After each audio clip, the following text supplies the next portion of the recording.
milé študentky, milí študenti. Dovolte, aby som privítal v našom kruhu pána Didier Lopino, mimoriadneho splnomocneného veľvyslanca Francúzskej republiky v Slovenskej republike, ktorý bol prijatý, respektíve akreditovaný v Slovenskej republike 3. októbra minulého roku. Takže privítajte ho potleskom, poprosím. Permettez-moi d'accueillir dans ce milieu Monsieur Didier Lopino, ambassadeur extraordinaire plénipotentiaire de la République française en Slovaquie, accrédité en octobre dernier.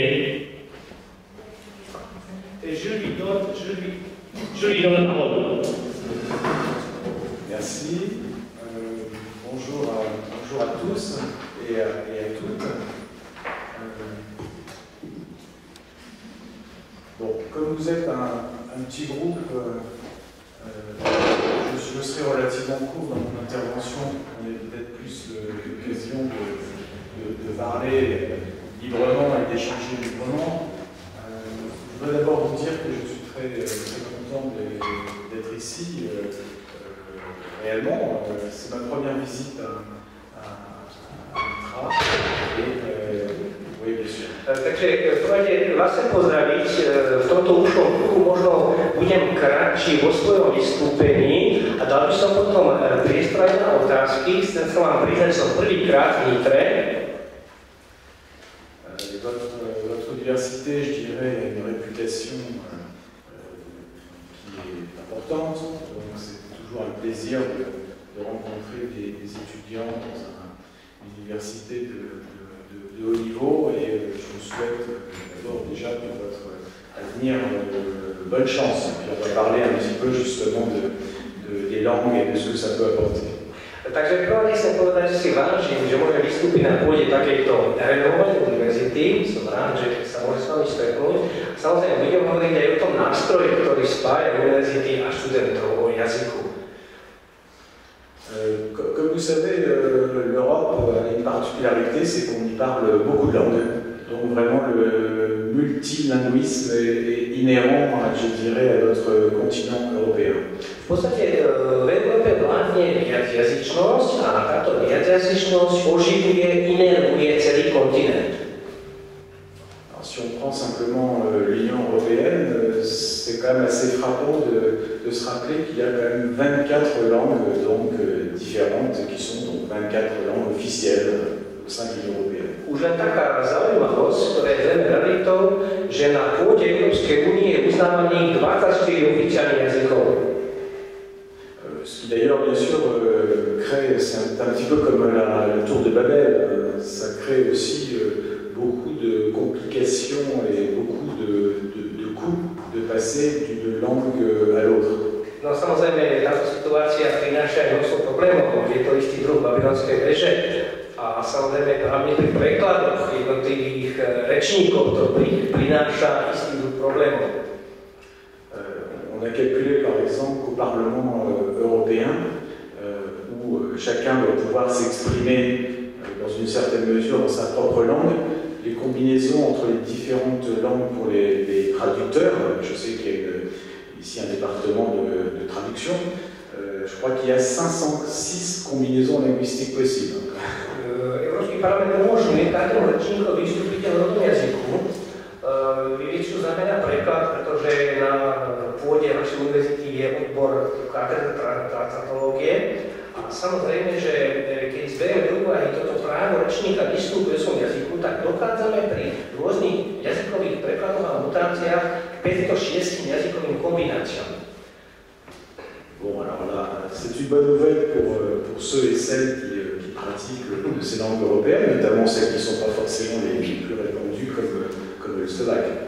Samozrejme, že je to dobrá správa pre tých, ktorí sa pripravujú na takéto povolanie a samozrejme aj pre Slovákov, pre slovenčinu. Et la meilleure nouvelle pour les francophones et ceux qui étudient français, c'est que donc bien sûr le français fait partie des 3 langues de travail de l'Union européenne avec l'anglais et l'allemand. A čo je ešte zaujímavejšie pre frankofónnych študentov, francúzština je jedným z 3 pracovných jazykov Európskej únie po angličtine a nemčine. Alors il y a même des institutions, mais peut-être que vous savez tout ça pour ceux qui font des études de relations internationales, et des institutions comme la Cour de justice de l'Union européenne, qui, elle, travaille essentiellement en français. Napríklad súdny dvor Európskej únie vydáva svoje nálezy a rozhodnutie jediným francúzským jazykom, čiže tým jazykom komunikácie tohto súdneho dvora je francúzština. Alors en Slovaquie, la coopération linguistique est pour nous vraiment une grande priorité.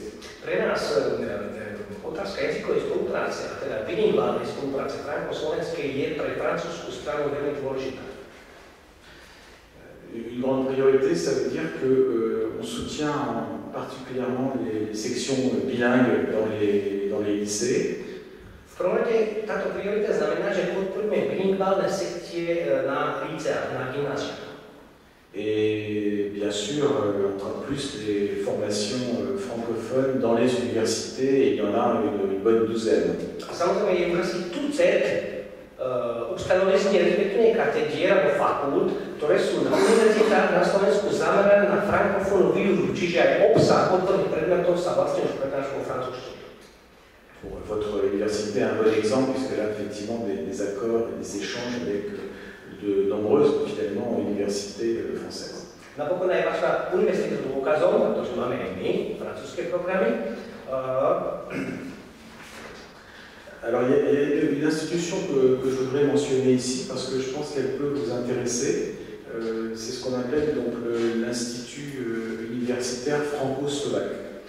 Jedna dôležitá inštitúcia, ktorú musím pred vami spomenúť, je tzv. Francúzsko-slovenský univerzitný inštitút. Alors, il ne faut pas le confondre avec l'Institut français de Bratislava, ou de Slovaquie d'ailleurs, l'Institut français de Slovaquie, qui est en fait notre instrument de coopération culturelle. Nebýme si to, prosím vás, z Inštitút français, ktorý je súčasťou francúzskeho veľvyslanectva, je nástrojom kultúrnej politiky Francúzska v rámci veľvyslanectva na území Slovenskej republiky. L'Institut universitaire franco-slovaque est en fait un réseau qui relie donc les universités, bien sûr, mais aussi les lycées et les entreprises françaises. Čo je dôležité, tento inštitút, o ktorom som hovoril, nespája len školské inštitúcie, to znamená stredoškolské inštitúcie s univerzitnými, ale aj s podnikateľskou sférou. Il va d'ailleurs se réunir très prochainement ici, chez vous, à l'IFRA. Pokiaľ viem, stretne sa na pôde vašej univerzity, práve v blízkej budúcnosti. Et donc il présente l'intérêt de mettre donc en contact les différents niveaux, à la fois donc les lycées, les étudiants des universités, mais aussi les entreprises qui peuvent être intéressées par des recrutements de francophones. Táto činnosť spájania rôznych segmentov, to znamená stredných škôl, vysokých škôl, univerzít a podnikateľského prostredia, vlastne umožní aj budúcim absolventom sa lepšie zapojiť do praxe. Alors, la francophonie, puisque je mentionne à nouveau ce terme, je sais que, je crois la semaine dernière, vous aviez différentes activités liées au mois de la francophonie. Frankofónia, ktoré sú tradičné na vašej univerzite, pribiehali zrejme najviac v minulom týždni.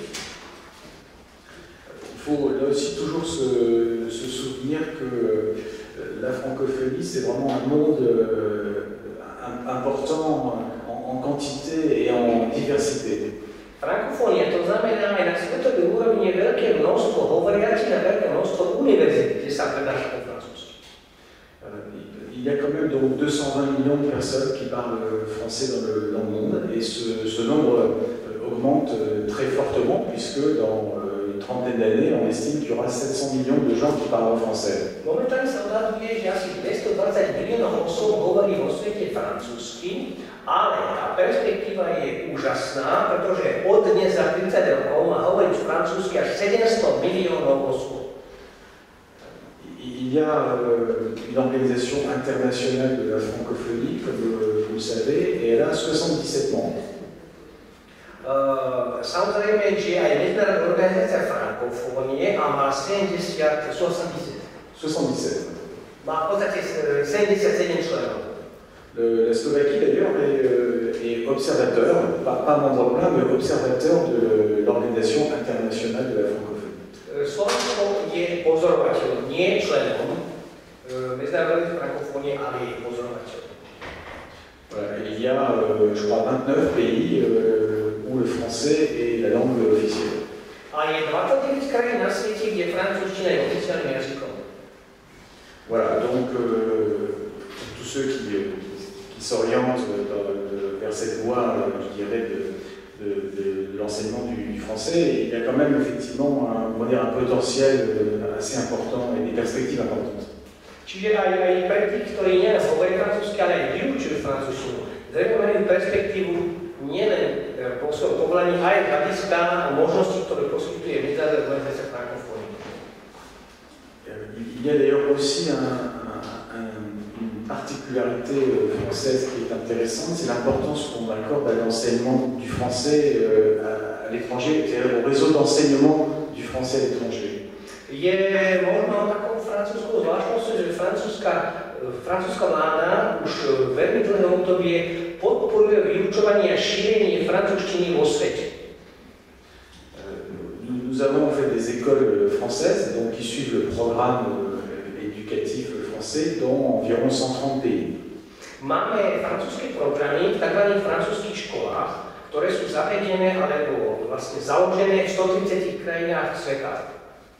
Et c'est un réseau national, c'est-à-dire que ce sont pour l'essentiel des écoles qui suivent exactement les programmes français. A čo je dôležité, tieto školy vlastne sledujú osnovy pôvodnej francúzskej školy na tej istej úrovni ako vo francúzštine.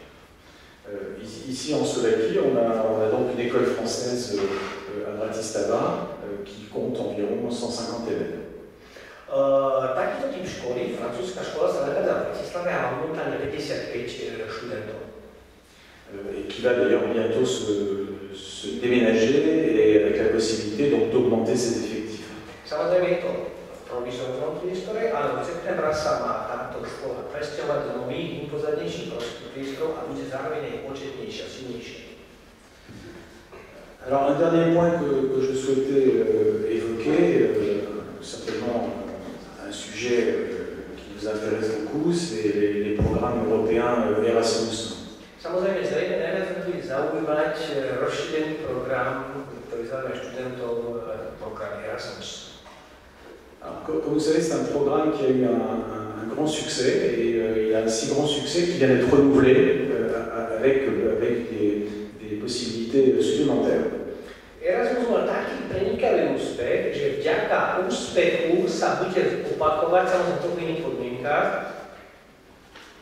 Jusqu'à présent, il a déjà permis à 3 millions d'étudiants de profiter de ces échanges entre universités européennes. Od zavedenia tohto programu využilo služby a možnosti Erasmu 3 milióny študentov. Et aussi à 30 000 enseignants. A 30 000 vyučujúcich. Alors, le programme Erasmus+, comme il s'appelle, qui est donc le nouveau programme pour les années 2014 à 2020. Samozrejme hovoríme o novej etape Erasmus+, ktorý bude platný alebo sa rozvíjať 2014-2020. Ce programme a bénéficié d'une augmentation de budget très importante de 40%. V porovnaní so starým Erasmom, tento rozpočet na Erasmus+ je zvýšený o 40%. Et ça permettra donc non plus 3 millions, mais 4 millions de jeunes européens et européennes de profiter de ces programmes d'échange. A sme hovorili, že služby starého Erasmu využilo 3 milióny študentov, tak teraz sa predpokladá, že služby Erasmus+ budú využiť 4 milióny študentov. Et le programme permet également de soutenir des différents partenariats entre donc, les universités dans tous les domaines de la formation. Samozrejme, že program bude umožňovať aj vytváranie nadnárodných partnerstiev a hlavne medzi výchovnými a vzdelávacími inštitúciami. Et un des éléments nouveaux du programme, c'est pour ça qu'il est plus, c'est qu'il va donner une certaine possibilité également d'acquérir une expérience professionnelle, de travailler comme bénévole à l'étranger. Taký rozdiel medzi tým tým starým Erasmom novým. Nový Erasmus umožní aj pracovať alebo získať prax, hlavne teda vo forme dobrovoľníctva. Voilà, donc je crois que c'est très important. L'Union européenne est un petit peu en crise permanente en ce moment parce que, comment dire, il y a une certaine fatigue, comme on dit en français, européenne. Samozrejme, je to o to dôležitejšie, že mali ľudia sa mať šancu uplatniť v procese krízy, ktorým žiaľ momentálne Európa prechádza. Mais le point sur lequel tout le monde est d'accord dans tous les pays de l'Union européenne, c'est que la libre circulation est vraiment un atout indispensable que naturellement personne ne peut perdre, ne veut perdre. Samozrejme, využijeme ten veľký trón, ktorý Európska únia poskytuje, znamená voľný pohyb osôb a pracovných síl. Donc ça c'est très important puisque l'Europe sera faite par les jeunes Européens et Européennes que vous êtes et j'espère qu'avec vous il y aura moins d'euroscepticisme qu'il y en a aujourd'hui. Som si vedomý, že Európu budú raz viesť mladí ľudia ako vy, možno lepšie ako doteraz. Voilà, et je termine en disant que bien sûr la France est très désireuse d'accueillir de plus en plus d'étudiants étrangers grâce au programme Erasmus et grâce au programme de coopération bilatérale. Končím, ale chcem povedať, že som rád, že Francúzsko prispelo k tomu, že prijalo veľké množstvo študentov učujúci z Erasmus, alebo stále prijíma vďaka bilaterálnym dohodám medzi Francúzskom a Slovenskou. Voilà, comme je disais tout à l'heure, vous avez des universités françaises qui sont partenaires avec partenaires de votre université. Donc certains d'entre vous, d'ailleurs peut-être, ont déjà fait des séjours en France. Les études en France, je crois, restent des études de très bonne qualité. Už sme hovorili aj na predchádzajúcom prijatí, že vlastne sú aj spoločné programy a mnohí z vás, niektorí z vás študovali vo Francúzsku a s radosťou môžem povedať, že francúzske študijné programy sú veľmi kvalitné. La vie en France n'est pas bon marché, donc pour les étudiants, c'est pas toujours très facile. Faktom je, že nie je ľahký život v Francúzsku. No, nie je ľahký život. Mais par contre, les études sont la plupart du temps gratuites ou pratiquement gratuites. Ale zdôrazňujem, že štúdium v Francúzsku je bezplatné, no takmer bezplatné. Voilà, donc c'est une offre, je dirais, universitaire qui, je crois, est très compétitive par rapport à celle des autres grands pays. Čiže v tomto ohľade je Francúzsko konkurencieschopné aj vzhľadom na ostatné tzv. veľké krajiny. Voilà, je vous remercie pour votre attention et si vous avez des questions, je suis à votre disposition. Ďakujem za pozornosť a som pripravený odpovedať na vaše otázky.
Ah oui, tout à fait. Oui. Je dirais même que bientôt il y aura plus en France d'étudiants de troisième âge que d'étudiants jeunes. Áno, takéto už existuje. a musím povedať, že trošku s úsmevom, že čoskoro bude viac študentov na ulici 3. veku ako denných študentov. Parce que, comme vous, en France, les retraités sont jeunes, en pleine forme, et sont très curieux, donc ils remplissent les amphithéâtres partout. Tu Francúzsku sú veľmi zvedaví, majú dobrú životnú úroveň, tak svoj voľný čas venujú tým, že zaplňajú prednáškové sály. Dobre. Alors, il y a des choses qui intéressent beaucoup en France, tous les âges, mais y compris le 3e âge, c'est la philosophie. Comme vous savez peut-être, une des nombreuses particularités françaises, c'est que la philosophie est enseignée dès le lycée, et qu'après ça reste pour beaucoup de gens un peu un dada, un hobby. Chce sa aj podrobiť ten zaujímavý názor alebo realitu. Vo Francúzsku sa po celom čase študenti, ale aj chlapi 3. veku, 3. veku zaujímajú filozofiu. Filozofia je už povinný predmet na stredných školách. Tak preto som to chcel otvoriť tú otázku. Alors bien sûr, quand on est à l'université de Constantin, le philosophe, on pense à l'enseignement de la philosophie, mais aussi parce que c'est assez lié à l'influence de la France, que l'influence des philosophes contemporains français est assez importante dans le monde, notamment aux États-Unis. No, v prvom rade chcem to povedať, pretože som na pôde univerzity, ktorá nesie meno Konštantína filozofa. Druhá vec, Francúzsko má svoju tradíciu filozofickej školy, a takisto samozrejme je rozhodnutá škola aj Spojených štátov, ktorú uvádzajú francúzski filozofi. Mais bon, ceci dit, il y a bien quelqu'un maintenant qui a préparé une petite question, qui veut parler de son expérience à Metz ou ailleurs. Ale rád by som počul aj názor študentky, ktorá strávila nejaký čas, svoj pobyt, alebo semester v Metz, takže by som rád, keby som počul nejaký názor.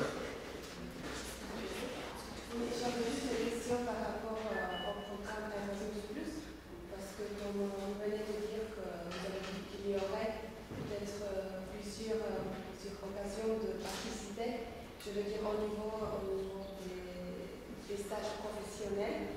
J'aimerais juste savoir quelle est la différence entre le programme Erasmus qui existe, qui existait avant, et le programme Erasmus+. Parce qu'aussi avant, il y avait la possibilité de pouvoir participer à, je ne sais pas, dans une entreprise, je veux dire. Parce que moi aussi, j'ai participé, j'étais membre. Et je pouvais aussi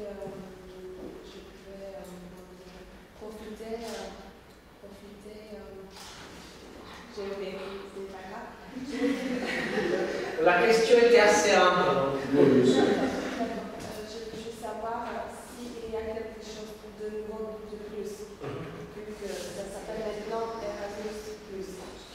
C'est une très bonne question, elle est tellement bonne que je suis pas sûr de pouvoir bien y répondre, parce que moi je découvre un petit peu Erasmus+, parce que le programme effectivement se met en place seulement maintenant. Otázka je veľmi vhodne položená, aktuálna, dokonca neviem, či presne odpoviem tomu, čo čakáte, lebo ešte len sa oboznámim s politikou, a okrem toho aj ten program sa zavádol vlastne až teraz. Donc moi j'ai compris que ça élargissait effectivement les possibilités de passer un certain nombre de mois dans un statut étudiant mais permettant de travailler. Et je pense que je l'ai compris de façon rémunérée. Et je vais demander à Pascal Chalère, notre attaché linguistique, de préciser les choses. Ja by som sa dokončil potom poprosiť na to pána Ataše, jazykové, aby som doplnil. Pochopil som to tak, že popri jazykovej príprave študenti budú môcť spracovať, stážovať, praxovať vo vybraných podnikoch a možno, že aj za istú odmenu, ale tu by som sa poprosiť kolegu, aby sa k tomu lepšie konkrétnejšie vyjadril. Donc effectivement, comme M. l'ambassadeur vient de le dire, les programmes qui sont consacrés à la formation professionnelle seront beaucoup mieux dotés financièrement. Áno, týka sa to profesionálnej prípravy, možno je to, a sú aj lepšie finančne dotované ako predtým. Et l'ensemble des programmes est davantage cadré également, c'est-à-dire que tout ce qui relève de mobilité individuelle se fait maintenant à travers les liens entre établissements, c'est-à-dire entre une université et une entreprise. základe istej dohody medzi tou vzdelávacou inštitúciou a tou výrobnou alebo tou podnikateľskou inštitúciou. On a effectivement une dotation qui est beaucoup plus importante et les programmes en fait sont très récents et c'est, je crois, jusqu'à hier, jusqu'au 24 mars, que les établissements pouvaient s'inscrire dans la base de données européenne. C'est vraiment tout nouveau qui se met en place. Bude to ďaleko viac finančne podporované ako doteraz a včera bol termín, do ktorého sa mali podniky zapisovať do tohto programu. Čiže prebieha, ako prebieha, neviem celé. Si je peux compléter, alors dans chaque département à l'université, il y a un coordinateur qui s'investit et qui coopère avec les institutions, avec les universités bien sûr, pour les mobilités universitaires pour un semestre, et puis pour les mobilités de stage. Même si un étudiant trouve un établissement, une institution ou bien une société qui pouvait l'admettre pour son stage, dans ce cas, l'université peut faire un accord avec cette institution et l'étudiant ne peut partir. C'est comme ça que notre étudiante était partie à Nice, à Zubaya, oui, dans une école de langue. Donc, Ja som sa tiež chcela spýtať, že sú tam nejaké konkrétne nové veci, Erasmus Plus, že tam starému Erasmu, alebo... Pokiaľ ide o trajectoire, zrejme, áno, alebo une question plutôt spécialisée, s'il y aura des nouveautés aussi concernant les stages ou les séjours axés sur la traductologie, si c'est aussi lié à une pratique ou bien à un stage professionnel, dans des cabines, J'avoue que moi je ne sais pas, mais peut-être Pascal ou peut-être d'autres collègues ici, ça ne sais pas. Ja osobne sa priznám úprimne, že neviem presne, môže kolega, alebo ďalší kolegovia, učiteľia. C'est vrai que l'éventail du programme est très large et il n'y a pas forcément, et tout est a priori éligible. Le plus simple en Slovaquie, c'est que ça passe à la traduction nationale, qui s'appelle SAAIC.sk. On va donner aussi bien à vous qu'à vos enseignants toutes les ficelles pour pouvoir prétendre entrer dans les différents programmes. Ak si napríklate ten program dosť zrejme kompletnejší obraz aj, lebo to je špeciálna otázka o traduktológii, ale napokon sme tu väčšina takých, ktorých zaujíma francúzština, buď ako dorozumevací prostriedok, alebo ako profesionálny nástroj prekladu. Ici, je souligne encore et toujours que même dans l'Erasmus+, c'est le coordinateur du département qui s'investit, qui investit son temps, ses connaissances, ses contacts, son énergie pour faire des accords et pour soutenir cette coopération. C'est ce qui est très important parce que c'est difficile de le faire autrement dans une université. C'est toujours le coordinateur qui doit soigner les accords. Sinon, les étudiants, les enseignants ne peuvent pas. Une question personnelle de la part. Comment est-ce que vous regardez la position de l'anglais et du français en Slovaquie? Rozumeli ste ma, no? Une question délicate, absolument. Non, pas du tout. Non, elle n'est pas délicate parce que se la pose tous les jours. Nie je to taká delikátna otázka ako každodenná otázka. Non, je dirais le seul problème qu'on a en Slovaquie, c'est que on est pour l'instant toujours décidé que l'anglais serait la première langue, la seule langue obligatoire. No, my sme zobrali na vedomie situáciu, fakt, že angličtina je prvým svetovým jazykom, ktorý sa tak vyučil na takú pozíciu v školskom vzdelávacom systéme. Que l'anglais soit la première langue pratiquée parce que c'est celle qui aujourd'hui est la plus répandue, c'est tout à fait normal. To samozrejme je to jazyk, ktorý je najrozšírenejší, najpoužívanejší, když pripadá na to ako normálny jav. Mais je disais encore il n'y a pas longtemps en mise d'éducation qu'effectivement, nous on trouvait que l'idée de supprimer le concept d'une langue obligatoire plus qu'une autre était une bonne idée, ce serait bien de le faire.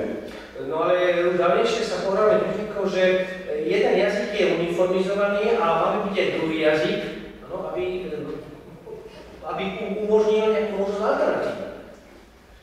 Mais en fait, notre objectif, c'est pas du tout, je dirais, le français contre l'anglais ou à la place de l'anglais. Samozrejme, našou tendenciou nie je bojovať proti angličtine, alebo vyslovene nahradzovať. C'est que de toute façon l'anglais c'est le fait indispensable. Donc tout le monde doit parler anglais, c'est une obligation, on va dire, pratique. Ce qui compte, c'est ce qu'on parle après comme autre langue. Dobre, berieme to ako neodmysliteľnú súčasť našeho života, anglicky, hovoriť anglicky, a potom nás zaujíma, aký je ten druhý jazyk. Voilà, et puis au-delà de ça, c'est pas seulement un aspect fonctionnel et pratique, une langue c'est une culture et c'est une ouverture d'esprit. Pozrite sa, za tým sa skrýva aj ďalšie možnosti. Jeden jazyk vám podľa len čas jednej kultúry, druhý jazyk inú kultúru, iné možnosti. Voilà, en fait, la seule chose qui nous pose vraiment problème et contre laquelle on lutte régulièrement, problém, ktorým bojujeme veľmi často, c'est le monolinguisme, c'est-à-dire imposer qu'il y ait une langue et que c'est une langue, et cette langue, ce sera en général l'anglais, mais ça peut être parfois une autre langue que l'anglais. On est contre le monolinguisme. My sme proti monolingvizmu, to znamená neponúkaj angličtinu ako jediný produkt. Voilà, on pense que c'est extrêmement important de préserver la diversité linguistique, donc culturelle. Pretože jazyková diverzita umožňuje aj kultúrnu diverzitu.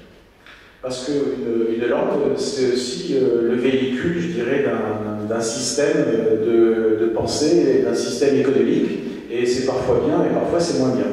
Vidíte sa, je dobré jeden jazyk, keď vás vedie, ako navádza v systéme politicko-ekonomickom a tak ďalej.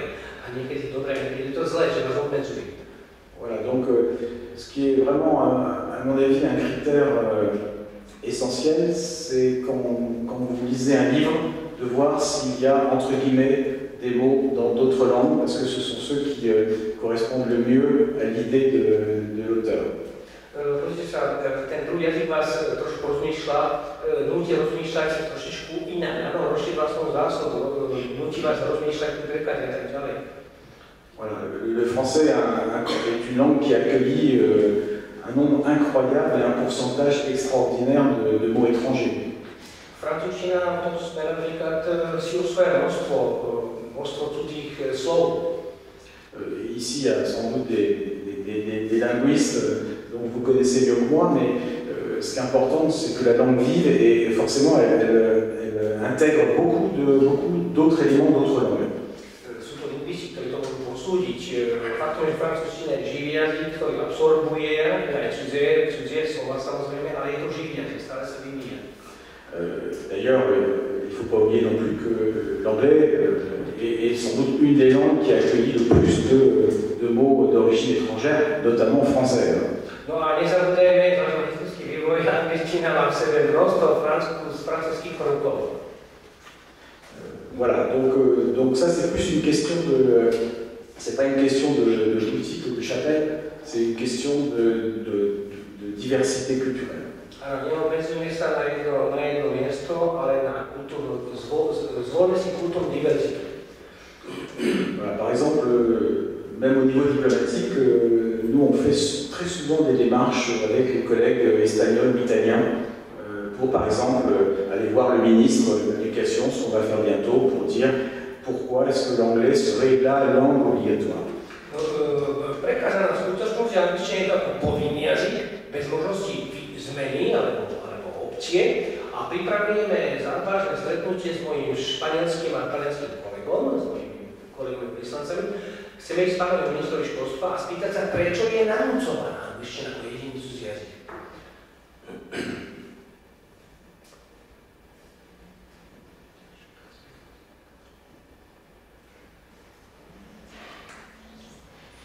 Donc, ça va venir que c'est possible par exemple venir à Paris quelque part en France, comme moi en étrangère, et pouvoir travailler dans un institut, par exemple dans un département national.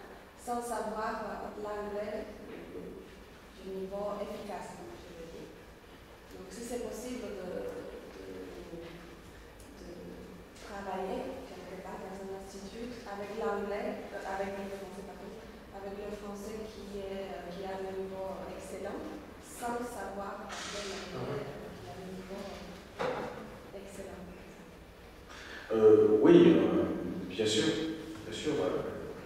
normalement, tout à fait. Ceci dit, encore une fois, que l'anglais, y compris en France, soit de plus en plus utilisé pour accueillir des étudiants étrangers qui ne sont pas francophones, c'est très positif, c'est très important. Il faut bien sûr, il n'y a pas seulement l'apprentissage de la langue, il y a justement l'accueil des étudiants et les études, je dirais, elles-mêmes, indépendamment de la langue. Après, la langue vient, on va dire, naturellement. Ale samozrejme, môžete použiť v tom profesionálnom prostredí, francúzštinu si niekedy aj angličtina dominuje, záleží od odboru, ale my prijímame aj takých študentov, ktorí povedzme hovoria iným jazykom a prispôsobujú sa výučbou. No? A to neznamená, že by tá francúzština nemala byť prioritná. Bien, très content de vous avoir rencontrés. Bonne chance dans vos études et dans vos futurs séjours à l'étranger aussi. Som rád, že sa vás mohol stretnúť, ja mám rád úspechov a štúdiu a želám veľa užitočných pobytov vo Francúzsku.